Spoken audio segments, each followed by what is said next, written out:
वडोदरा शहर के कमाटी बाग जू में 4 नए काले हिरन लाए गए हैं जो अब पर्यटकों के लिए आकर्षण का केंद्र बनने वाले हैं।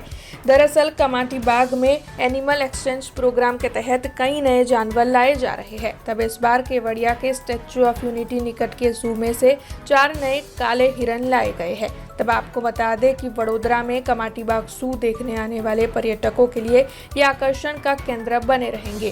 कमाटी बाग जू में प्राणियों की विविधता बढ़ाने और मुलाकातियों को आकर्षित करने के लिए ये 4 नए काले हिरन लाए गए हैं। तब इस बारे में जू क्यूरेटर प्रत्युष पाटणकर ने ज्यादा जानकारी दी है। નમસ્કાર, મને જણાવવામાં ઘણો આનંદ થઈ રહ્યો છે કે શ્રી સયાજીબાગ પ્રાણી સંગ્રહાલય વડોદરા ખાતે ગઈકાલે મોડી રાત્રે કેવડિયા સરદાર પટેલ ઝૂ કેવડિયાથી નવીન 4 કાળિયાર, 2 નંગ નર અને 2 નંગ માદા સફેદ કાળિયાર આપણા ત્યાં આવી પહોંચ્યા છે। પ્રાણીઓ ખૂબ જ સારી રીતે ટ્રાન્સપોર્ટ કરવામાં આવ્યા છે અને તમામ પ્રાણીઓ સ્વસ્થ અવસ્થામાં છે। કાળિયાર આ પ્રાણી થોડો મૂળ શરમાળ પ્રકૃતિનો હોય, અઠવાડિયાનું એને ક્વોરન્ટાઇન રાખવાનું અમે નક્કી કર્યું છે। અઠવાડિયાના ક્વોરન્ટાઇન પછી જાહેર જનતા માટે આ પ્રાણીઓ ખુલ્લા મુકાશે। हमसे जुड़े रहने के लिए हमारे YouTube चैनल को सब्सक्राइब करें और नई वीडियो की नोटिफिकेशन के लिए बेल आइकॉन को दबाएं।